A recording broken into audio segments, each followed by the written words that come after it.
Hello students, how are you? I am Sachidanand Pandey welcomes you in the second class of the chapter Parliamentary Government and Union Executives. Parliamentary Government and Union Legislature. Okay, this is the third chapter of class 8 of Civics. Okay, we are reading chapter number 3 of Civics and the chapter name is Parliamentary Government and Union Executive or Union Legislature. Okay, so up to then I have told you Lok Sabha, Rajya Sabha and before headings. Now I would like to start today with the headings of Lok Sabha preceding officers. Okay, Lok Sabha preceding officers. You know, Lok Sabha and Rajya Sabha are the two houses of our parliament. So all the public welfare and public related issues would be discussed in the parliament. Any new bill, any new Sanshodhan, any new officers, any new rule regulations, you can say rule regulations or act. Okay, so it is only discussed in act is passed, not discussed. Before act it was the discussion, so discussed in Lok Sabha and after that in Rajya Sabha. And from Lok Sabha and Rajya Sabha, okay, if the both houses are able to successfully able to pass the bill, so after that when the president's signatures on it, then it becomes an act. ठीक है, तब वो कानून बन जाता है. So for presidings, it means for taking the activities of Lok Sabha and Rajya Sabha, okay, we need a speaker. We need a speaker, and the speaker is called Lok Sabha speaker. Okay, the Lok Sabha speaker conducts the proceedings of the houses and maintains it. Lok Sabha speaker is responsible for conducting the proceedings of Lok Sabha, proceedings of the house, and maintains order within the house. Okay, a speaker also maintains order within the house. At the end of a debate, she or he may take vote of the issues. He can exercise his own casting vote only in case of tie. Okay, so Lok Sabha speaker would like to maintain an atmosphere where debate or discussion should be happen on any kind of issues or any kind of bill. Before producing any kind of bill, okay, Lok Sabha speaker should have been informed, and after the information, both houses would like to take place. और वहाँ पे meetings होती हैं, बैठक होती है, discussion होता है मुद्दे पे. जो भी आपका बिल आपको पास करना होता है, कानून बनाना, कुछ भी करना हो तो इससे पहले डिस्कशन होता है. Because we are democratic country, सबसे मिल करके, सबसे एडवाइस लेकर के, राय मशवरा लेकर के ही यहाँ काम होता है. That's why we are a democratic country. Okay, so Lok Sabha speaker has authority to maintain order and maintain the houses. Okay, and he or she may take a vote on the issue. After discussing the issue, voting system will be there. So MPs would like to vote on this issue, and with the 2/3 of majority, any bill would be passed. Bill को पास समझ लिया जाता है.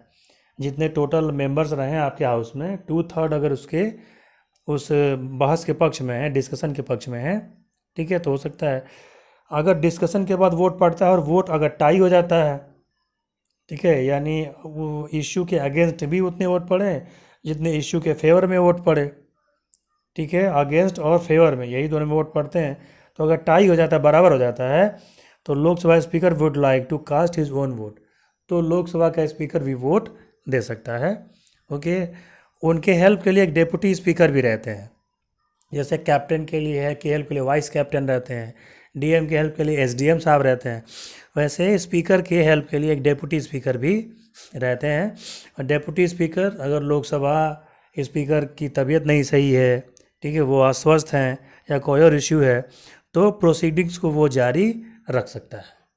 Lok Sabha speaker के absence में deputy speaker जो भी आपके कोड एंड कंडक्ट है, ठीक है, या प्रोसीडिंग्स है, उसको ये कंटिन्यू कराते हैं. And then after Lok Sabha, Rajya Sabha also has a proceeding speakers and officers. The vice president is the ex officio of chairman of Rajya Sabha. Vice president जो होते हैं वो राज्यसभा के एक्स ऑफिसियो चेयरमैन होते हैं. ठीक है, by post वो क्या होते हैं, उसके चेयरमैन होते हैं, इस अध्यक्ष होते हैं उसके. ठीक है, उसके चेयरमैन होते हैं, प्रेसिडेंट होते हैं, अध्यक्ष होते हैं उसके। He presides over the meetings of Rajya Sabha and regulates its proceedings. वो क्या करते हैं, मीटिंग्स के, राज्यसभा के मीटिंग्स को रेगुलेट करते हैं और उसकी प्रोसीडिंग्स भी करते हैं। Since the vice president is not a member of Rajya Sabha, vice president जो होते हैं वो राज्यसभा के मेंबर नहीं होते हैं। He can not vote on the issue discussed. तो वो जो वाइस प्रेसिडेंट आपके होते हैं उनको लोकसभा इश्यू में जब डिस्कशन होता है उसके बाद जब वोटिंग होती है उसमें वो वोट वो नहीं कर सकते हैं, ठीक है। लेकिन इन केस ऑफ टाई, अगर टाई हो जाता है इश्यू डिस्कस के बाद, अगर पक्ष में भी उतने वोट पड़ते हैं जितने कि विपक्ष में पड़ते हैं, बराबर होने की स्थिति में वो अपने वोट को कास्ट कर सकते हैं। राज्यसभा के पास उसका डेप्यूटी चेयरमैन भी होता है, ठीक है। अगर चेयरमैन साहब की तबीयत नहीं सही है, वो अस्वस्थ हैं या कोई और रीजन से वो नहीं आ पाते हैं, तो उनके प्लेस पे डेप्यूटी चेयरमैन जो होते हैं, ठीक है, वो जो है कि जितने फंक्शंस हैं आपके, प्रोसीडिंग्स हुआ, लॉ एंड ऑर्डर हुआ, ठीक है, मेंटेन ऑर्डर हुआ, वो सारी चीज़ें, डिस्कशन हुआ, सारा मेंटेनेंस क्या करते हैं। मतलब ये समझ लीजिए कि अगर चेयरमैन नहीं है या किसी कारण से वो एब्सेंस हैं तो उनका जितना भी वर्क है वो इनको ट्रांसफ़र हो जाता है, डेप्यूटी चेयरमैन को ट्रांसफ़र हो जाता है। अब आते हैं यूनियन लेजिस्लेचर पे। एक हेडिंग आपकी बुक में है union legislature. So union legislature means union format of system and union system of governance. Okay, आपके इंडिया में यूनियन फॉर्मेट है गवर्नमेंट का। यूनियन फॉर्मेट का मतलब there will be a central government and in other state there will be state governments. एक जो है कि सेंट्रल गवर्नमेंट होगी, ठीक है, और बाकी स्टेट्स में या यूनियन टेरेटरी स्टेट्स में अलग अलग गवर्नमेंट होगी। जैसे यूपी में अलग बीजेपी की गवर्नमेंट है, आपके हरियाणा में दूसरा गवर्नमेंट है, राजस्थान में दूसरा गवर्नमेंट है। यानी हर अलग अलग स्टेट के एक एक चीफ मिनिस्टर होने चाहिए और इंडिया का एक क्या होगा, सीएम होगा। इंडिया का क्या होगा, एक आपका पीएम होगा। एक प्राइम मिनिस्टर होंगे जो कि सेंट्रल गवर्नमेंट का रिस्पॉन्सिबिलिटी संभालेंगे and other will be chief ministers and they would like to handle their own states.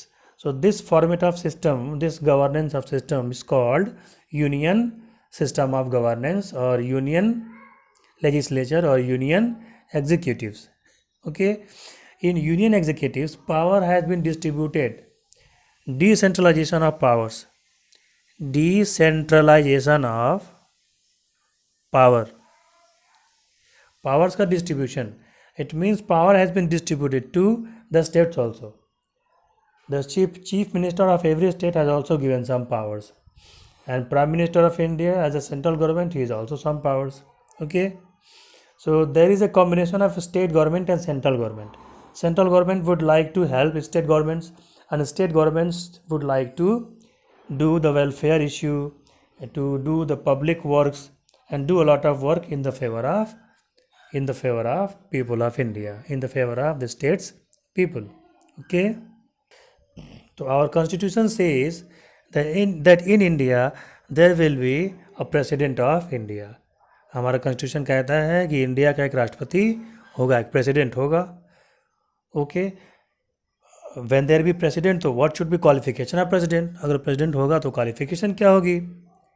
So in order to occupy the post of president of India, a person must be, क्या eligibility होनी चाहिए भाई?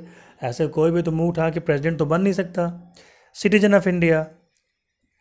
Any person who wants to become president of India must be citizen of India. He should not be foreigner. At least 35 years of age. He must not be lower than 35 years. Okay, at least minimum age is 35 years. Qualified to be a member of Lok Sabha.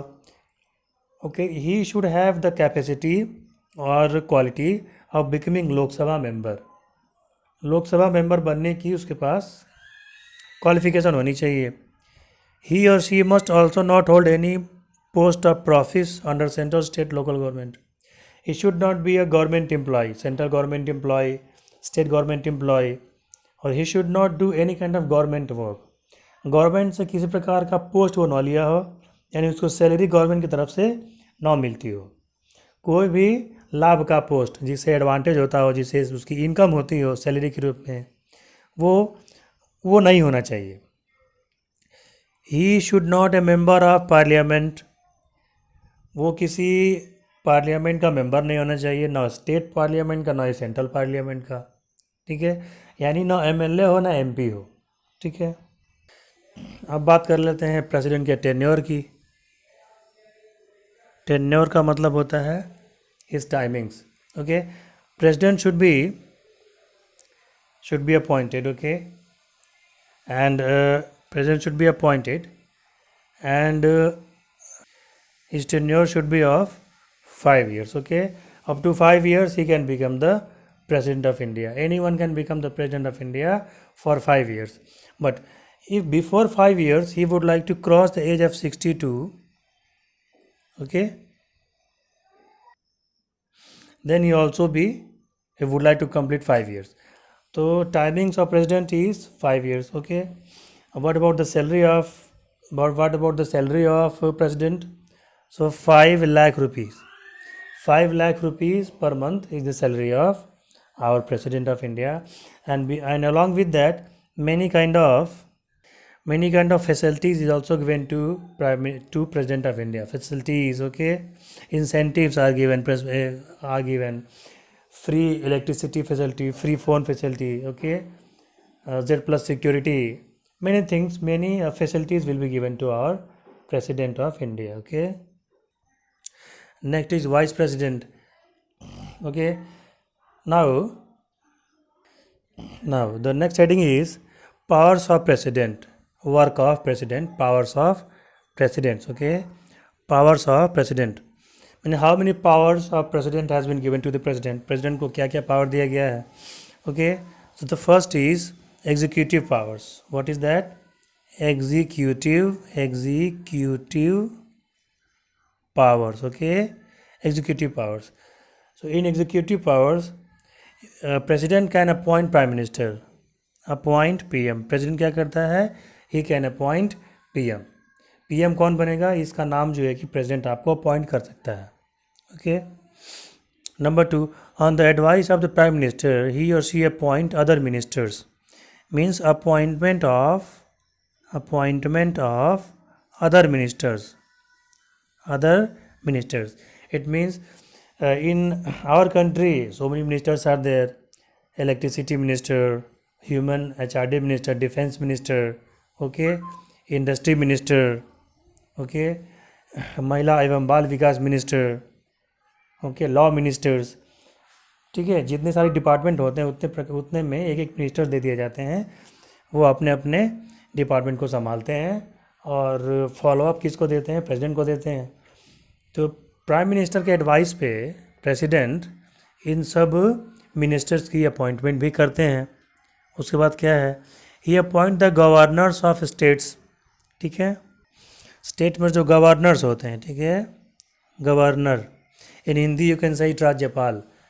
तो in every state to help the CM, okay, there will be a governor, and governor would like to appoint CM. In every state there will be a governor. तो governors का appointment कौन करता है? तो president करते हैं। Governor के appointment करने का पावर किसको दिया जाता है? प्रेसिडेंट को दिया जाता है। उसके बाद से ये कैग की अपॉइंटमेंट करते हैं, CAG, कैग, ठीक है। कैग क्या होता है? कैग आपके होते हैं controller and auditor general, controller and auditor general, CAG, CAG की भी जो अपॉइंटमेंट करते हैं वो आपके प्रेसिडेंट करते हैं। कैग क्या होता है भाई? इंडियन गवर्नमेंट जितने भी खर्चे करती है, चाहे वो डिफेंस मिनिस्टर में खर्च करे, चाहे वो पढ़ाई लिखाई में खर्च करे, चाहे वो हॉस्पिटल बनवाने में खर्च करे, सिक्योरिटी पे खर्च करे, हेल्थ पे खर्च करे, एजुकेशन पे खर्च करे, ठीक है, या इंडिया के लिए आर्म्स खरीदे, हथियार खरीदे, ठीक है, या आपके योजना में पैसे बांटे, मनरेगा में पैसे बांटे, यानी जितने भी पूरा गवर्नमेंट का खर्चा होता है, इंडिया का खर्चा, गवर्नमेंट किन किन चीज़ों में पैसे खर्च करती है, इन सब का हिसाब किताब कौन रखता है? तो CAG रखते हैं, CAG महोदय रखते हैं, ठीक है। तो इनके जनता के पैसों का रक्षक भी कहा जाता है। टोटल जो भी गवर्नमेंट के खाते से, गवर्नमेंट के अकाउंट से पैसे जो निकलते हैं, ठीक है, जिस भी रूप में पैसे खर्च किए जाएं, उन सब का हिसाब किताब, उन सब का अकाउंट कौन मेंटेन करता है, नज़र कौन रखता है, तो सीएजी रखते हैं। ठीक है, सीएजी के बाद से, ठीक है, ये डिफरेंट चेयरमैन्स भी ये अपॉइंट करते हैं। जैसे यूपीएससी हो गया आपका, यूपीएससी के जो चेयरमैन होते हैं ये प्रेसिडेंट ही आपके अपॉइंट करते हैं। इलेक्शन कमीशन ऑफ इंडिया है जो कि इलेक्शन करवाती है, उसके चीफ का भी अपॉइंटमेंट कौन करता है, तो आपके प्रेसिडेंट ही करते हैं। सुप्रीम कोर्ट के चीफ जस्टिस का, हाई कोर्ट के चीफ जस्टिस का, ठीक है, अपॉइंटमेंट भी क्या करते हैं ये, तो आपके प्रेसिडेंट ही करते हैं। जो एम्बेसडर्स होते हैं, ठीक है, जो एम्बेसडर्स आपके जाते हैं, हर कंट्री के एम्बेसडर हर कंट्री में होते हैं, उनके अपॉइंटमेंट भी कौन करते हैं, तो आपके प्रेसिडेंट साहब ही करते हैं। उसके बाद से इनको फाइनेंशियल पावर भी दिया गया है। क्या दिया गया है, फिनेंशियल पावर। ठीक है, फाइनेंशियल पावर का मतलब क्या होता है कि कोई भी बिल होगा, ठीक है, मनी बिल भी हो सकता है, ऑर्डिनरी बिल भी हो सकता है। मनी बिल में मनी का जिक्र होता है, ऑर्डिनरी बिल में बाकी सारी चीज़ें बिल होती हैं। तो बिल्स को सबसे पहले लोकसभा या राज्यसभा किसी एक हाउस में पास कराना होता है, फिर दूसरे हाउस से पास होता है। पास होने के बाद जब तक प्रेसिडेंट उस पर सिग्नेचर नहीं करते हैं, वो एक्ट नहीं बनता है, वो कानून नहीं बनेगा। It means every citizen of India is not bound to it. ठीक है, वो कानून नहीं बन पाएगा। जो कानून रहेगा तभी लोग उसको डर से उसको पालन करते हैं। ठीक है, कानून अगर ना हो तो कोई कहाँ मानता है। तो फाइनेंशियल पावर दिया गया उनको। ठीक है, उसके साथ साथ जुडिशियल पावर्स भी दिए गए हैं। जुडिशियल पावर्स का मतलब कि अगर किसी को कोर्ट ने सज़ा दे रखी है तो प्रेसिडेंट उसके क्या कर सकते हैं, सज़ा उसका माफ़ कर सकते हैं। ठीक है, अगर उसको फांसी दी गई है तो उसको वो कारावास में बदल सकते हैं, यानी वो जेल में रहेगा, जब उम्र कैद में, जब तक जिएगा तब तक जेल में रहेगा। ठीक है, वो कर सकते हैं और माफ़ी भी कर सकते हैं। 72 आर्टिकल 72 में ये सब लिखा हुआ है। ठीक है, कर सकते हैं। इमरजेंसी पावर्स भी दिए गए हैं। अगर इंडिया पे अटैक होता है, वार होता है, ठीक है, या इंडिया की आर्मी इंडिया के प्रति विद्रोह कर दे, ठीक है, तो उसको इमरजेंसी कहते हैं। तो इमरजेंसी डिक्लेयर कर सकते हैं प्रेसिडेंट आपके। ये सारे अधिकार, ये सारे वर्क प्रेसिडेंट को दिए गए हैं। अब उसके बाद से आपका कॉन्स्टिट्यूशन ये कहता है, यूनियन लेजिस्लेचर के तहत, कि इंडिया का भाई एक प्राइम मिनिस्टर होना चाहिए। एग्जीक्यूटिव पावर्स होती तो प्रेसिडेंट के पास हैं, लेकिन प्रेसिडेंट महोदय उसको खुद यूज़ नहीं कर पाते हैं। उनके बिहाफ पे प्राइम मिनिस्टर उन सारी पावर्स का यूज़ करते हैं। ठीक है, और लोकसभा इलेक्शन जब होता है तो उसमें जो सबसे बड़ी पार्टी जीतती है with the majority of seat, so Lok Sabha forms the government. ठीक है, तो गवर्नमेंट फॉर्मेशन होता है। The leader of majority party is invited by the president to form the government. जब मेजॉरिटी पार्टी का लीडर होते हैं उनको बुलाया जाता है, आप गवर्नमेंट बनाइए। He receives the designation of prime ministers. The prime minister is the real head of the executive. मैंने भी बताया आपको, वो एग्जीक्यूटिव्स का रियल हेड होता है। President acts on the advice of prime ministers. President prime minister के advice पे काम करते हैं। ठीक है, उनके एडवाइस पे काम करते हैं। अब उसके बाद से पीएम होंगे तो उनके कुछ फंक्शन भी होंगे, वर्क भी होंगे। पीएम के क्या काम होते हैं, उनके क्या फंक्शंस होते हैं, ये सारे के सारे इंपॉर्टेंट मैं पढ़ा रहा हूँ, इससे क्वेश्चन आपके आने तय हैं। ठीक है, उसके बाद से क्या होता है भाई, prime minister and the council of ministers. ठीक है, प्राइम मिनिस्टर क्या करते हैं कि प्राइम मिनिस्टर एडवाइस करते हैं और प्रेसिडेंट काउंसिल ऑफ मिनिस्टर्स को अपॉइंट करते हैं। मिनिस्टर्स की एक आपकी काउंसिल होती है, ठीक है, जो पीएम के बिहाफ पे काम करती है। ठीक है, और गवर्नमेंट चलाने में ये इम्पॉर्टेंट होते हैं। जैसे अब मैंने आपको बताया डिफेंस मिनिस्ट्री हो गया, ठीक है, ठीक है, इंडस्ट्रियल मिनिस्ट्री हो गई, लॉ मिनिस्टर्स हो गए, ह्यूमन रिसोर्स मिनिस्टर हो गए। ठीक है, ये सब डिपार्टमेंट को एक एक आदमी दे दिए जाते हैं कि आप उसको चलाइए और गवर्नमेंट हेल्प करने में मदद करिए और देश हित में उसको इसमें काम करिए। ठीक है, तो उनमें सबका पोर्टफोलियो बनता है, सबके उसमें होम मिनिस्टर्स भी होते हैं, ठीक है। तो वो सब जो है कि प्रेसिडेंट प्राइम मिनिस्टर के एडवाइस पे प्रेसिडेंट आपके करते हैं। तो पीएम जो होते हैं वो काउंसिल ऑफ मिनिस्टर्स के क्या होते हैं, हेड होते हैं, ठीक है। पीएम जो होते हैं वो काउंसिल ऑफ मिनिस्टर्स के क्या होते हैं, हेड होते हैं, ठीक है। और उनके ही इशारों पे ये पूरा आपका चलता है। प्राइम मिनिस्टर का पार्लियामेंट में रोल भी होता है, क्योंकि भाई प्राइम मिनिस्टर भी एक पीएम, ये एक आपके एमपी होते हैं, और सारे एमपी जो जीत करके आते हैं वही आपके मेंबर ऑफ पार्लियामेंट बनते हैं। तो मेंबर ऑफ पार्लियामेंट जब बनते हैं वही मिल के गवर्नमेंट बनाते हैं। तो प्राइम मिनिस्टर और उनकी काउंसिल जो होती है वो पार्लियामेंट के प्रति क्या होती है, रिस्पॉन्सिबल होती है, ठीक है। उसके बाद से क्या है, link between president and council of ministers. Prime minister president और काउंसिल ऑफ मिनिस्टर्स के बीच में लिंक होते हैं, यानी उनके बीच में थोड़ा सा समायोजन का काम करते हैं, दोनों को में अच्छा तालमेल बैठे इसके लिए वो काम करते हैं। अब बात है काउंसिल ऑफ मिनिस्टर्स की। तो भाई मैंने आपको पहले बताया कि काउंसिल ऑफ मिनिस्टर्स के जो हेड होते हैं आपके प्राइम मिनिस्टर होते हैं, उन्हीं के इशारे पे सारे अपॉइंटमेंट जो होते हैं सारे मिनिस्टर्स बनाए जाते हैं, और वो प्रेसिडेंट के हेल्प से अपना काम करते हैं, गवर्नमेंट चलाते हैं। अब आता है आपका काउंसिल ऑफ मिनिस्टर्स में। काउंसिल ऑफ मिनिस्टर्स में भाई क्या होता है, क्या आपको उसके लिए क्या आपकी योग्यता चाहिए भाई। Council formal head of the council ministers is the prime minister होते हैं, मैंने पहले आपको बता दिया। The council of ministers aid and help president in carrying the functions. Council of जो मेंबर्स होते हैं, मिनिस्टर्स होते हैं, वो प्रेसिडेंट को हेल्प करते हैं काम करने में, और पीएम को भी हेल्प करते हैं काम करने में।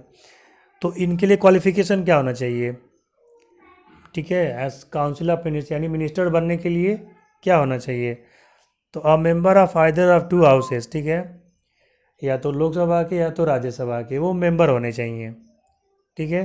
अगर वो लोकसभा और राज्यसभा के मेंबर नहीं हैं तो वो मिनिस्टर नहीं बन सकते। In case of is not a member of parliament she must acquire membership either to houses with in 6 month. अगर वो किसी भी जैसे राज्यसभा या लोकसभा किसी हाउस के वो मेंबर नहीं हैं, ठीक है, तो उनका अपॉइंटमेंट कर दिया जाएगा मिनिस्टर के रूप में, लेकिन 6 मंथ के अंदर उनको किसी या तो वो लोकसभा में या तो वो राज्यसभा में मेंबर बन जाए। 6 मंथ के अंदर अगर मेंबर नहीं बनते हैं तो उनका अपॉइंटमेंट ख़त्म कर दिया जाएगा और उनको मिनिस्टर से हटा दिया जाएगा। अगर पहले से ही मेंबर रहेंगे तो आराम से बन सकते हैं। अभी जो आपके मिनिस्टर्स होते हैं, मिनिस्टर्स जो बनाए जाते हैं उनकी कई कैटेगरीज होती हैं। एक आपकी होती है कैबिनेट मिनिस्टर्स, ठीक है। कैबिनेट मिनिस्टर्स होते हैं who hold charge of different portfolio and departments of central government. जैसे सेंट्रल गवर्नमेंट के जो डिफरेंट महत्वपूर्ण जो डिपार्टमेंट होते हैं, जैसे defence minister, finance minister, industry minister, तो ये कैबिनेट मिनिस्टर बनते हैं। जो सबसे हाई पावर रैंक होती है, जो सबसे बेस्ट रैंक होती है आपकी मिनिस्टर्स की, वो ये होती है। सेकेंड जो लेवल होता है मिनिस्टर्स का, वो मिनिस्टर ऑफ स्टेट्स होते हैं, ठीक है। थर्ड जो कैटेगरी होती है वो डेप्यूटी मिनिस्टर्स होते हैं, ठीक है, जो कैबिनेट मिनिस्टर्स को असिस्ट करते हैं। कैबिनेट मिनिस्टर्स के असिस्टेंट यानी उनके हेल्प के लिए जो मिनिस्टर्स अपॉइंट किए जाते हैं उनको डेप्यूटी मिनिस्टर्स कहते हैं। तो cabinet minister, minister of states and deputy ministers, ये जो आपके 3 कैटेगरी होते हैं मिनिस्टर्स बनाने की, ठीक है। अब इनकी कलेक्टिव रिस्पॉन्सिबिलिटी होती है, मिला जुला रेस्पॉन्स होता है इनका। The council of ministers work as a team and therefore minister ये जो होते हैं काउंसिल की 3 कैटेगरी होती है, कैबिनेट मिनिस्टर, स्टेट मिनिस्टर और डेप्यूटी। इन सबको मिलकर के काम करना होता है एक टीम की तरह। All the ministers are responsible to the legislature. ये सभी मिनिस्टर होते हैं, ये पार्लियामेंट के प्रति क्या होते हैं, रिस्पॉन्सिबल होते हैं। ये जो चाहे वो ये नहीं कर सकते। For the decisions taken by the council, और काउंसिल के द्वारा जो डिसीजंस लिया जाता है कॉमन पीपल के वेलफेयर में, उसके लिए भी ये लोग रिस्पॉन्सिबल होते हैं। You have seen that if a vote of no confidence is passed, एक नो कॉन्फिडेंस मोशन होता है। नो कॉन्फिडेंस मोशन का मतलब कि अगर जनता को लगता है या अपोजिट पार्टी को लगता है कि गवर्नमेंट लोगों के हित में नहीं काम कर रही है और जितने आपके पार्लियामेंट के मेंबर हैं, 5 टोटल आपका 543 मेंबर होते हैं लोकसभा में। इसमें 272 जिस पार्टी के पास होते हैं वो पार्टी गवर्नमेंट बना लेती है, अकेले बना ले या कई पार्टी के साथ मिलकर बना ले। तो अगर 272 मेंबर्स अगर आ जाएं या उससे अधिक मेंबर आ जाएं और वो सब मिल कर के पार्लियामेंट में, लोकसभा में एप्लीकेशन दे दें और ये कहें, ठीक है, कि गवर्नमेंट ठीक से नहीं काम कर रही है, तो इतने अगर पार्लियामेंट के मेंबर्स आ जाएंगे और सब वोटिंग कर दिए तो गवर्नमेंट गिर जाती है, तो फिर से नई गवर्नमेंट बनानी पड़ती है। उसको कहते हैं नो कॉन्फिडेंस मोशन, अविश्वास प्रस्ताव। यानी जनता का और बाकी विपक्षी पार्टी का अब गवर्नमेंट में विश्वास नहीं रह गया है, ठीक है। तो इस माध्यम से सरकार कभी भी गिराई जा सकती है अगर लोगों को लगता है कि सरकार ठीक से नहीं काम कर रही है या सरकार केवल लूट मार मचा रही है या केवल पैसे अपना बना रही है, जनता को उसने उनके हाल पे छोड़ दिया है, ठीक है। तो ये चीज़ होता है, ठीक है। तो वो हो सकता है, तो उसी को कलेक्टिव रिस्पॉन्सिबिलिटी के रूप में जानते हैं, ठीक है। अब आ गया, देख लीजिए, फंक्शंस आ गया। तो कलेक्टिव रिस्पॉन्सिबिलिटी तो हो गई। अब जो काउंसिल ऑफ मिनिस्टर्स उनके फंक्शंस क्या होते हैं भाई? सारे फंक्शन तो उन्हीं को करने होते हैं। Ministers actually takes all the executive decisions, यानी गवर्नमेंट के रूप में जो भी डिसीजंस लेने होते हैं वो ये लेते हैं। इट प्रिपेयर्स द बजट, वो बजट प्रिपेयर करते हैं, साल भर का लेखा जोखा प्रिपेयर करते हैं, budget. It affect the law passed by the legislature, और कानून व्यवस्था में जो भी कानून पारित होता है, जो लॉ बनता है, उसके लिए भी यही लोग रिस्पॉन्सिबल होते हैं। और एडमिनिस्ट्रेशन ऑफ द कंट्री, अब पूरी कंट्री चलाने के लिए, पूरी कंट्री की व्यवस्था देखने के लिए ये मिनिस्टर लोग ही रिस्पॉन्सिबल होते हैं। मिनिस्टर होते हैं और उनकी काउंसिल ऑफ मिनिस्टर्स होते हैं रिस्पॉन्सिबिलिटी के रूप में, ठीक है। ये सब लोग क्या होते हैं? रिस्पॉन्सिबल होते हैं, ठीक है। अब इसी के साथ ये चैप्टर आपका पूरा का पूरा फिनिश हुआ। आपको अच्छा लगा हो तो वीडियो को लाइक कर दीजिएगा और चैनल को सब्सक्राइब किए बिना न जाइए, ठीक है। इस वीडियो को अधिक से अधिक संख्या में शेयर करें ताकि बच्चे इस लॉकडाउन में टीचिंग का या स्टडी का फ़ायदा उठा सकें, बच्चों के एजुकेशन में कोई दिक्कत उनको ना हो। मिलते हैं आपसे अगले वीडियो में, तब तक के लिए जय हिंद, जय भारत।